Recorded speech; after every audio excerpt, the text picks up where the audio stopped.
নমস্কার দর্শক বন্ধুরা, ধর্মকথার আরও একটি ভিডিওতে জানাই আপনাদের সকলকে স্বাগত। বন্ধুরা, আমলকি ব্রত কবে পালন করতে হবে? 9 মার্চ রবিবার নাকি 10 মার্চ সোমবার? আজ এই ভিডিওতে আমরা আমলকি একাদশীর সময়সূচি ও একাদশীর পরের দিন পালনের সময়সূচি এবং পালনের মন্ত্র ও ব্রত মাহাত্ম্য শ্রবণ করব। আমলকি একাদশী হলো ফাল্গুন মাসের শুক্লপক্ষের একাদশী। কথিত আছে যে বিবাহের পর শিব পার্বতী প্রথমবার যখন কাশীতে গিয়েছিলেন তখন তাদের আবির দিয়ে স্বাগত জানানো হয়েছিল। তাই একাদশীকে রঙ্গভরী একাদশীও বলা হয়ে থাকে। এই আমলকি একাদশীর দিন যদি কোনো ব্যক্তি আমলকি বৃক্ষে স্মরণ করেন তাহলে তিনি গাভীদানের মতো পুণ্য অর্জন করতে পারেন। এমনকি আমলকি বৃক্ষ দর্শন করলে তার দ্বিগুণ ফল লাভ হয়। আর যদি আমলকি ফল এই দিন গ্রহণ করা হয় তাহলে গাভীদানে 3 গুণ ফল লাভ করতে পারবেন। তাই হিন্দু ধর্মে আমলকি ব্রত খুবই মহত্বপূর্ণ। আর এই আমলকি বৃক্ষ হল পৃথিবীর প্রাচীনতম বৃক্ষ। এবারে বন্ধুরা আপনাদের জানাই, এই বছর অর্থাৎ 2025 সালে এই আমলকি ব্রত কবে পালন করতে হবে। একাদশী তিথি শুরু হচ্ছে 24শে ফাল্গুন বা 9 মার্চ রবিবার সকাল 10টা 40 থেকে, যা থাকবে 25শে ফাল্গুন বা 10ই মার্চ সোমবার সকাল 9টা 50 পর্যন্ত। তাই উদয়া তিথি মেনে এই বছর আমলকি ব্রত পালন করতে হবে 10ই মার্চ সোমবার দিন। এখন আমরা জেনে নেব আমলকি একাদশী পালনের সময়সূচি। ভারত ও বাংলাদেশে ব্রত পালন করতে হবে 25শে ফাল্গুন বা 11ই মার্চ সোমবার দিন। ভারতে সকাল 5টা 50 থেকে 8টা 16 পর্যন্ত থাকছে পালনের সময়সূচি এবং বাংলাদেশে সকাল 6টা 18 থেকে সকাল 8টা 46 মধ্যে পালন সম্পন্ন করে ব্রত সমাপ্ত করবেন। আসুন বন্ধুরা, এবার জেনে নেওয়া যাক এই একাদশীর ব্রত আমরা কিভাবে পালন করতে পারি। যদি কেউ নির্জলা উপবাস না রাখতে চান তাহলে তিনি কি খেতে পারেন এবং কোন কোন খাদ্য একেবারেই বর্জনীয়। যে কোনো একাদশী তিথির আগের দিন অর্থাৎ দশমীর দিন রাতে রুটি বা অন্ন গ্রহণ করে ভালো করে দাঁত মেজে নিতে হবে। এরপর একাদশীর দিন খুব সকালবেলায় ঘুম থেকে উঠে স্নান পর্ব সেরে নিন এবং তারপর পরিষ্কার বস্ত্র পরিধান করে ঠাকুর ঘরে গিয়ে একাদশীর সংকল্প গ্রহণ করুন।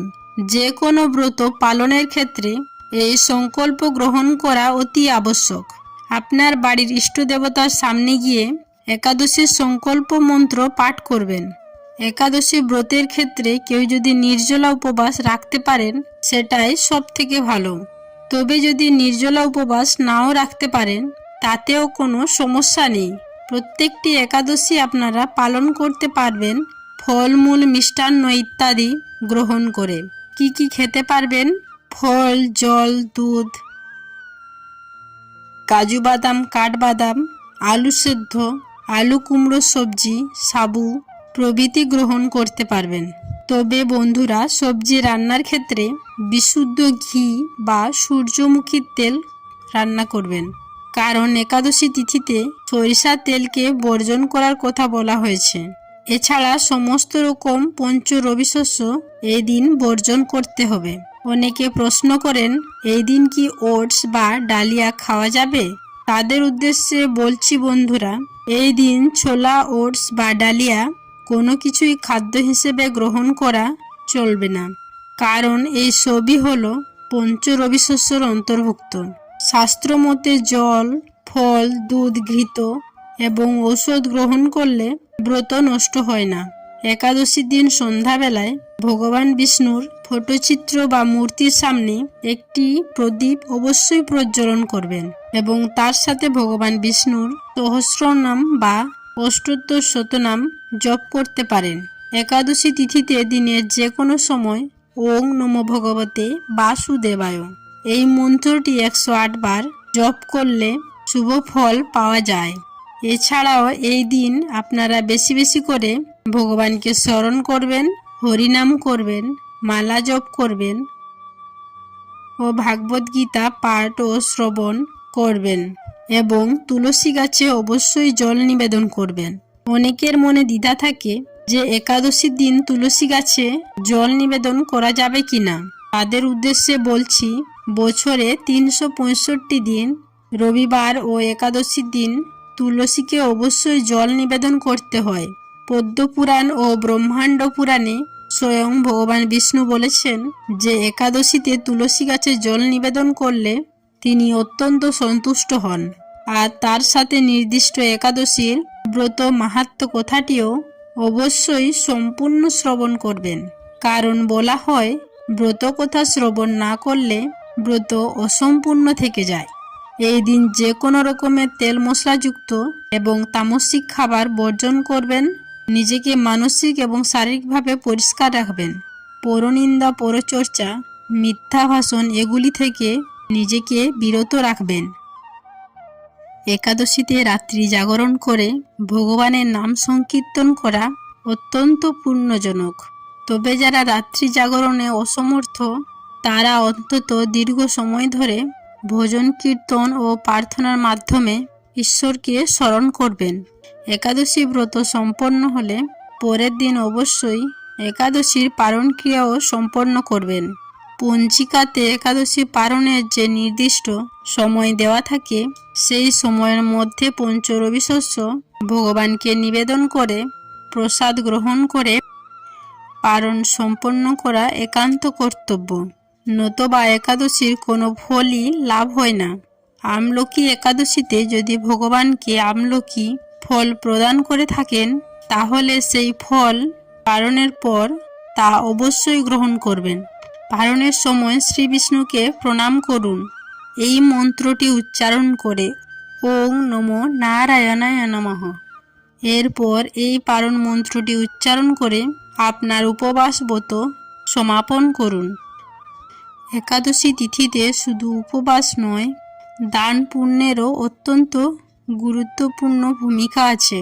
শাস্ত্র মতে একাদশী পালনের পর সামর্থ্য অনুযায়ী দরিদ্র, ব্রাহ্মণ ও অভাবী ব্যক্তিদের মধ্যে খাদ্য, বস্ত্র বা অর্থ দান করলে অশেষ পুণ্য লাভ হয়। এই দিনে দান করলে তা বহুগুণ ফল লাভ হয়, জন্ম জন্মান্তরে কল্যাণ বয়ে আনে। তাই একাদশী ব্রতের পালন শেষে সামর্থ্য অনুযায়ী আপনিও দান করুন, যা আত্মশুদ্ধি ও ঈশ্বরের কৃপা লাভের অন্যতম মাধ্যম। যদি এই দিন সম্ভব হয় তাহলে অবশ্যই গঙ্গা স্নান করুন। একাদশী তিথিতে গঙ্গা স্নান অত্যন্ত পুণ্য ফলপ্রদায়ী। সবশেষে একটা কথাই বলি, একাদশী ব্রত পালনের প্রকৃত উদ্দেশ্য কেবল উপবাস করা নয়, নিরন্তর শ্রী ভগবানের নাম স্মরণ ও শ্রবণ কীর্তনের মাধ্যমে একাদশীর দিনটি অতিবাহিত করতে হয়। এবার আসুন বন্ধুরা, শুনে নিই আমলকি একাদশীর ব্রত মাহাত্ম্য। যুধিষ্ঠির মহারাজ জিজ্ঞাসা করলেন, হে শ্রীকৃষ্ণ, মহা ফলদাতা বিজয়া একাদশী কথা শুনলাম। এখন ফাল্গুন মাসের শুক্লপক্ষের যে নামে বিখ্যাত, তা আমার নিকট বর্ণনা করুন। শ্রীকৃষ্ণ বললেন, হে যুধিষ্ঠির, মালধাতার প্রশ্নের উত্তরে মহাত্মা বশিষ্ঠ এই একাদশীর মহিমা কীর্তন করেছেন। আপনার কাছে এখন আমি সেই কথাই বলছি। এই একাদশীর নাম আমলকি।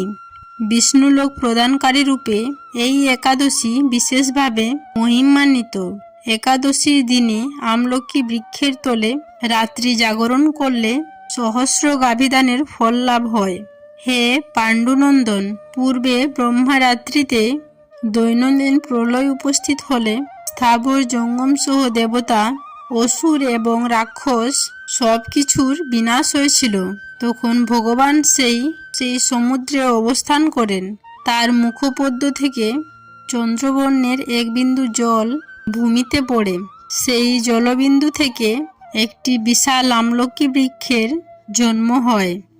এই বৃক্ষের স্মরণ মাত্র গোদানের ফল দর্শনে তাহার দ্বিগুণ এবং ফল ভক্ষণে 3 গুণ ফল লাভ হয়। এই বৃক্ষে ব্রহ্মা, বিষ্ণু ও মহেশ্বর সর্বদাই অবস্থান করেন। এর প্রতিটি শাখা প্রশাখা ও পাতায় ঋষি, দেবতা ও প্রজাপতিগণ বাস করেন।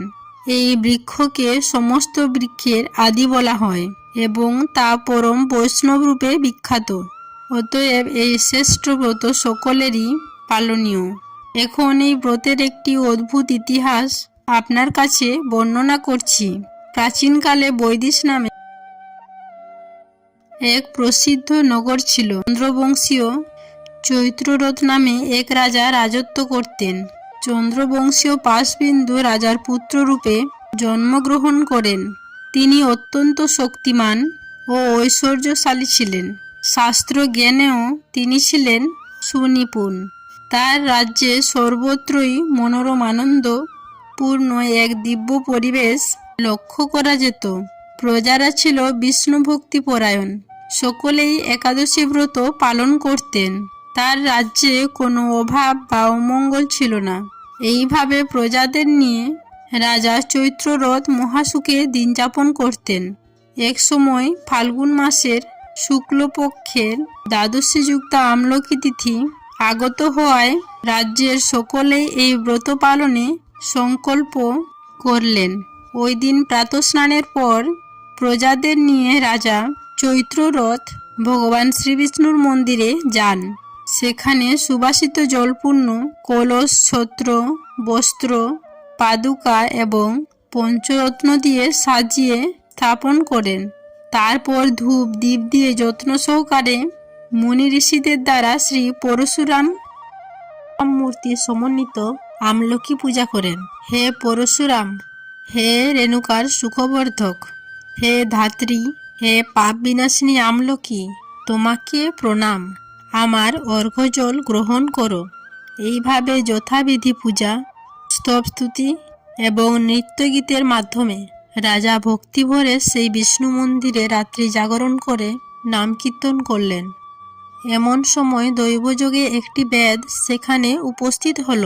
পূজা সামগ্রিক সহ বহু ব্যক্তিকে একত্রে রাত্রি জাগরণ করতে দেখে সে কৌতূহলাক্রান্ত হল। সে ভাবল, এইসব কি ব্যাপার? বিষ্ণুর মন্দিরে প্রবেশ করে বসে পড়ল। কলসের উপর স্থাপিত বিষ্ণুমূর্তি দর্শন করল। ভগবান বিষ্ণু এবং একাদশীর মাহাত্ম্য সে মনোযোগ দিয়ে শ্রবণ করল। সারাদিন ওই বেদ কিছুই আহার করেনি।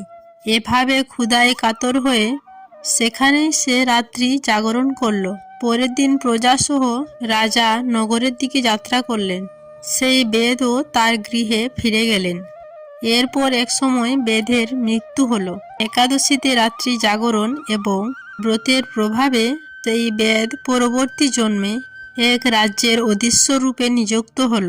জয়ন্তী নামে এক নগরী ছিল। সেখানে বিদুরথ নামে এক রাজা বাস করতেন।